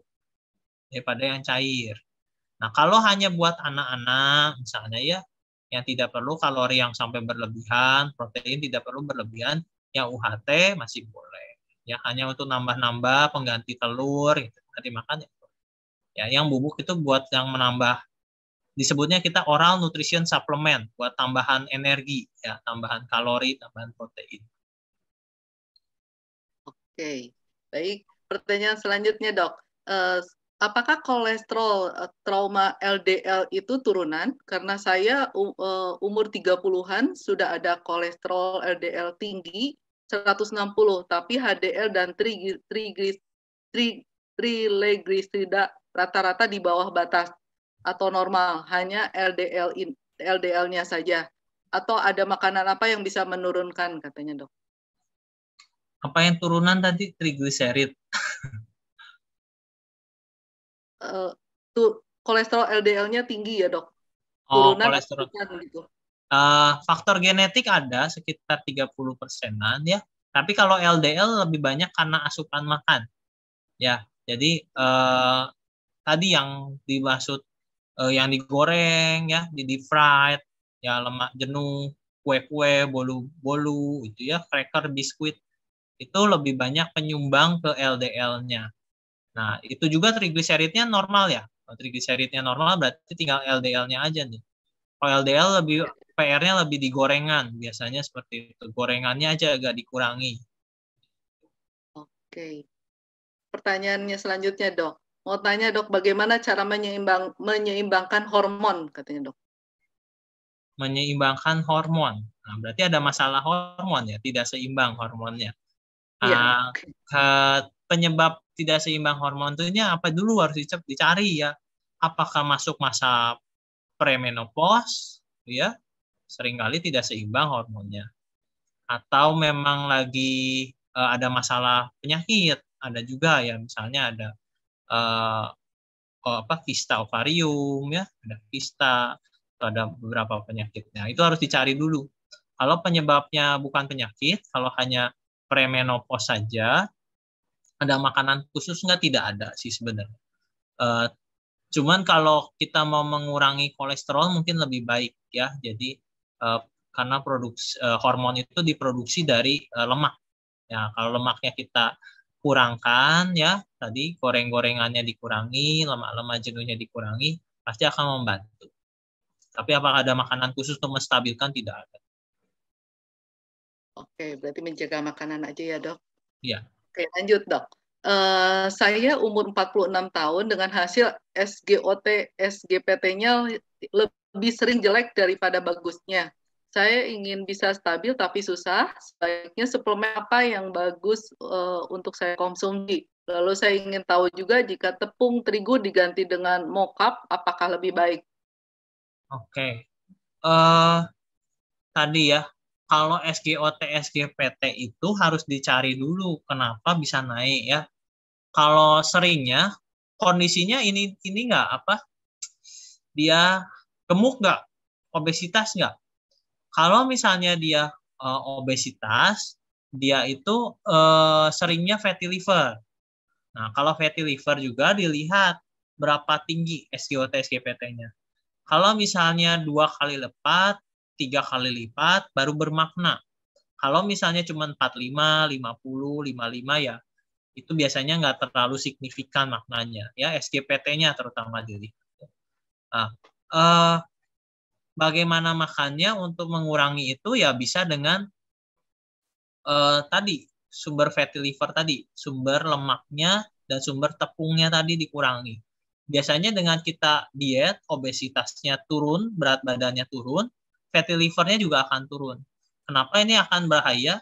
Kalau dibiarkan, lama-lama dia akan jadi sirosis atau pengerasan hati. Nah, kalau udah pengerasan hati, udah ada obatnya lagi. Artinya harus transplantasi hepar, ya, transplantasi hati, ya itu ribet ya.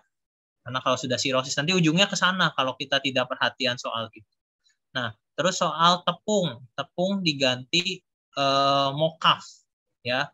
Mocaf itu adalah tepung singkong yang dimodifikasi, ya, difermentasi. Sama aja ya namanya tepung, ya kurang bagus ya. Kalau mau kita makan singkong, makanlah singkongnya saja gitu ya. Apakah tepung terigu sama tepung mokaf lebih bagus mana? Sama-sama tepung. Kalau sama-sama tepung, indeks glikemiknya sama-sama tinggi. Mungkin yang mokaf lebih baik karena dia terfermentasi dahulu ya.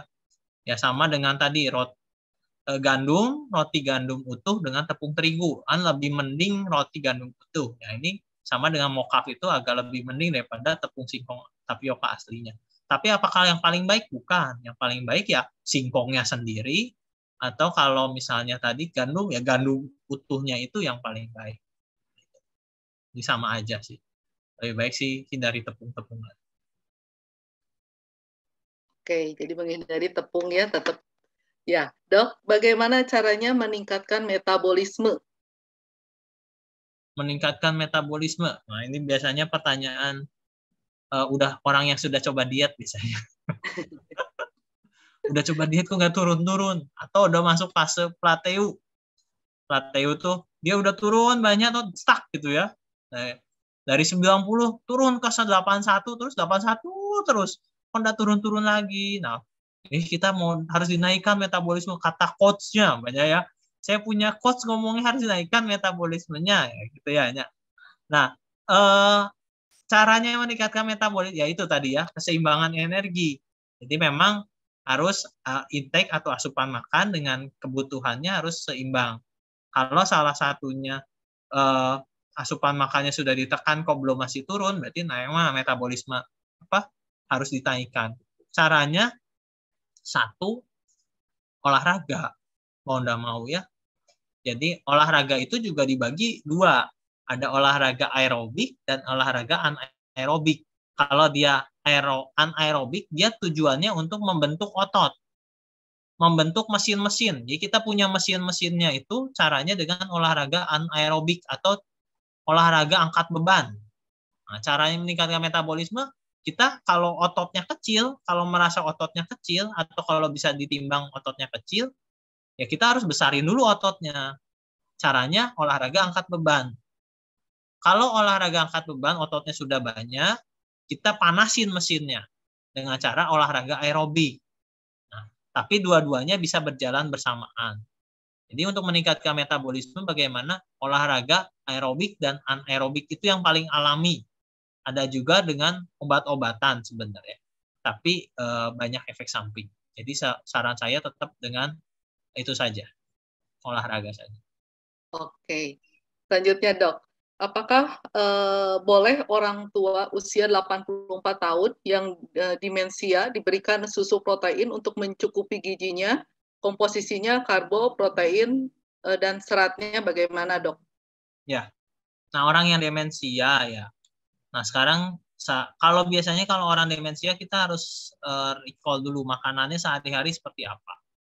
Kalau memang di bawah kebutuhan seharusnya, berarti tadi perlu ditambahkan oral nutrition supplement, ya suplemen bentuk makanan, ya. Nah bentuknya biasanya susu, memang susu atau bukan susu sih. Kalau saya lebih senang menyebutnya formula makanan, ya, formula makanan cair. Jadi makanan yang dibentuk cair seperti susu. Nah, apakah perlu atau tidak? Jadi kalau misalnya kurang dari makannya ya perlu. Nah, apakah perlu yang protein tinggi atau tidak? Dilihat dulu fungsi ginjalnya, fungsi hatinya. Dilihat dulu ada masalah enggak. Kalau tidak ada masalah, mungkin bisa diberikan. Nah, jumlah komposisinya gimana? Karbo, protein, lemaknya, seratnya. Nah, itu harus berdasarkan pengukuran dulu. Ini memang tidak bisa, ibu saya enggak bisa makan, saya kasih susu yang bagus apa ya, Dok? Yang proteinnya tinggi semua udah kasih. Nah, kalau misalnya ginjalnya rusak, dikasih tambah itu tambah rusak ginjalnya. Ya, hati-hati. Terus kalau misalnya ternyata gulanya sudah ada gangguan, kita kasih susu yang tinggi protein, tinggi kalori, tahu-tahu gulanya melonjak sekali. Banyak sekali yang seperti itu. Karena merasa kita tahu. Jadi lebih baik dikonsulkan dahulu. Kalau kasus-kasus yang sudah usianya 80-an begini, apalagi penyakitnya macam-macam, karena tidak mudah untuk memformulasi susu apa yang paling tepat, berapa sendoknya, berapa kali pemberiannya, itu harus diatur secara presisi. Gitu ya. Jadi saya harus tahu dulu background-nya, apakah perlu atau tidaknya. Oke, selanjutnya dok, ada 2 pertanyaan lagi. Lebih baik makan kedelai rebus atau tahu tempe dok?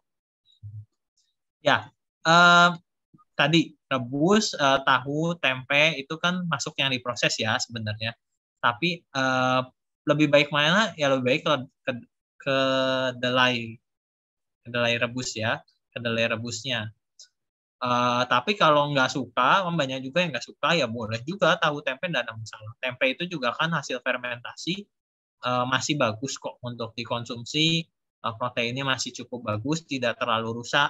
Memang dibandingkan tahu lebih apa ya, lebih banyak yang rusak proteinnya dibandingkan tempe. Jadi pilihannya kedelai, utuh, tempe, tahu. Ya. Oke. Baik dok, pertanyaannya selanjutnya. Usia saya 48 tahun, berat badan saya 65 kilo, tingginya 163, sedang melakukan diet untuk mengurangi berat badan dengan cara kalori defisit 1200 sampai 1500 per hari dan berolahraga treadmill 4 km per hari. Apakah metode saya ini baik dok untuk kesehatan?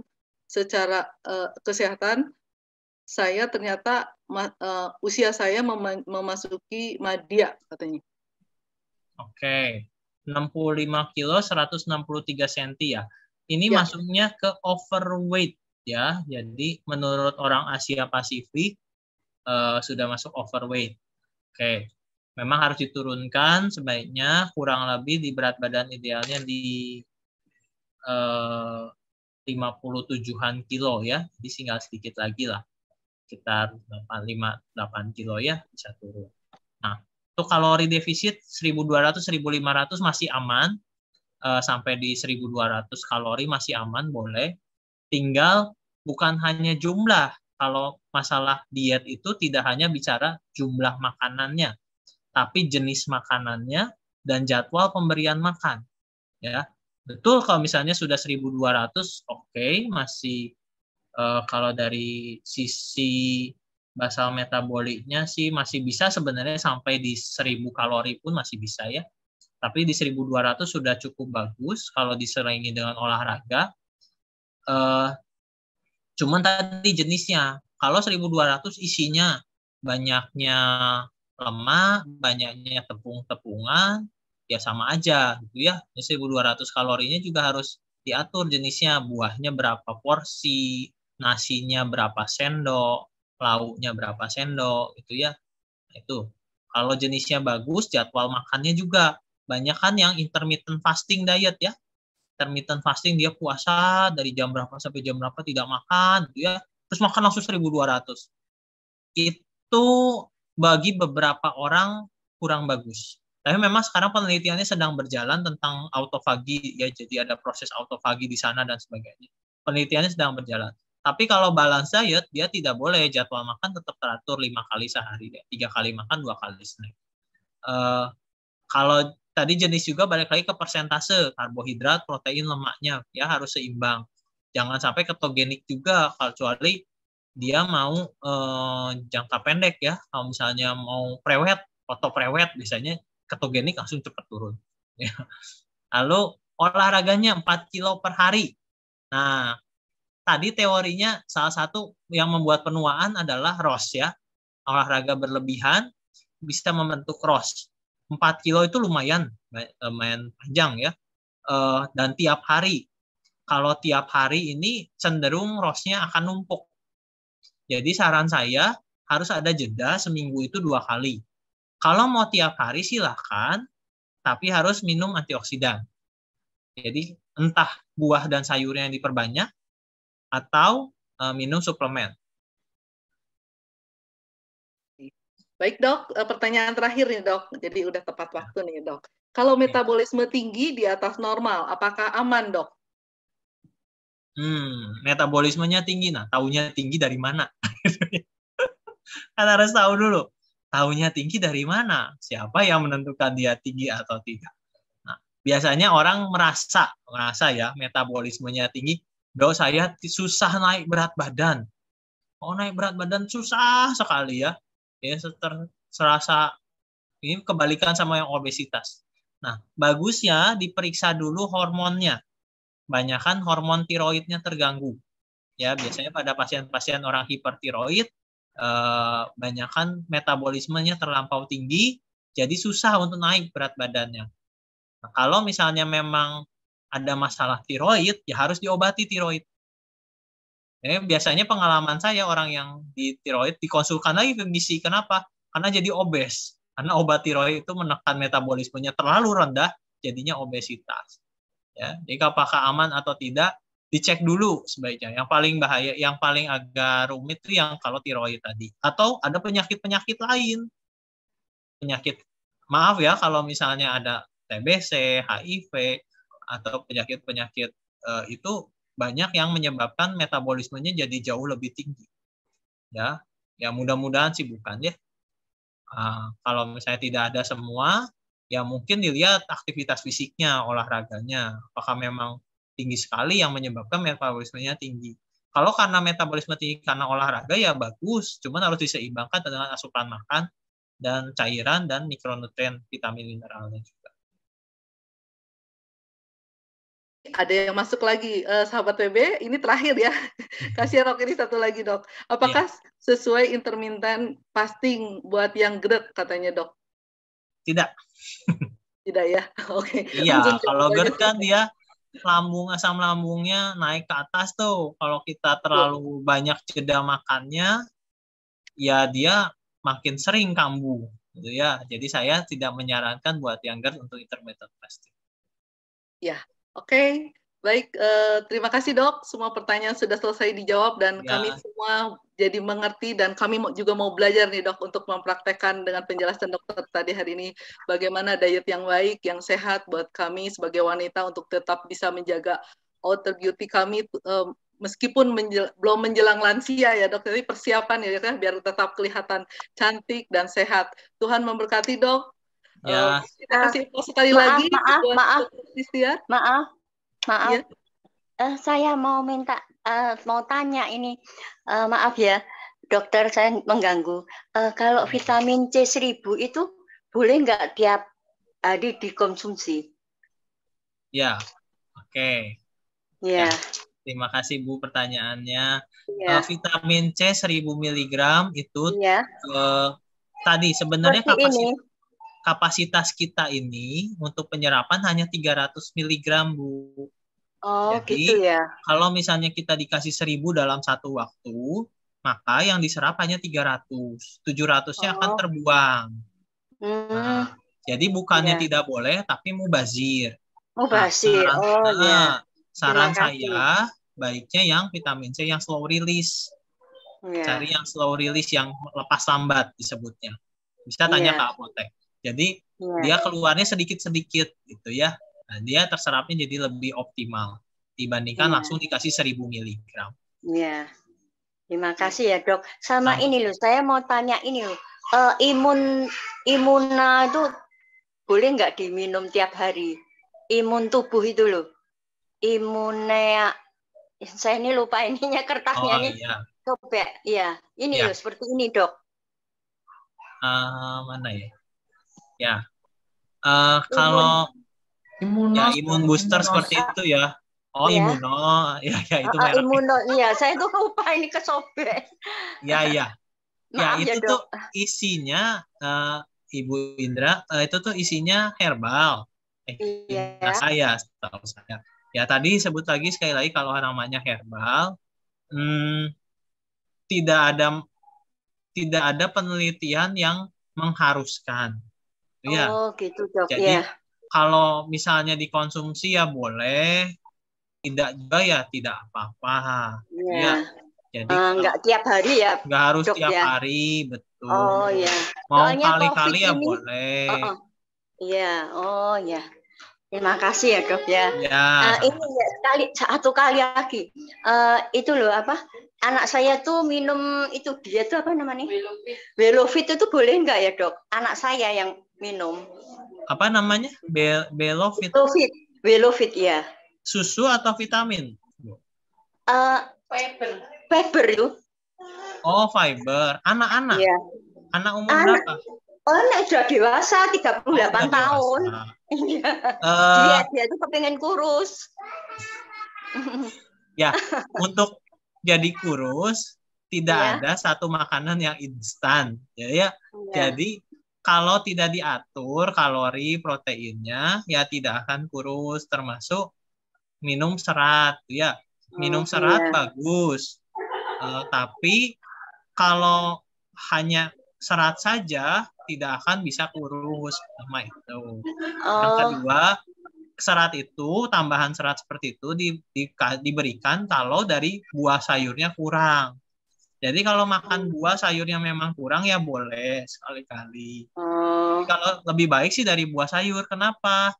Karena kalau dari buah sayur banyak vitamin yang lain, banyak mineral yang lain selain serat. Terima kasih ya, Dok. Aduh, saya banyak-banyak terima kasih sudah ada itu ya. Oke, baik, terima kasih Dok buat ininya. Sekali lagi sahabat WB, mari kita kasih applause buat Dokter Christian sudah menjelaskan. Terima kasih buat kesempatannya untuk berbagi sudah menjawab semua pertanyaan kita.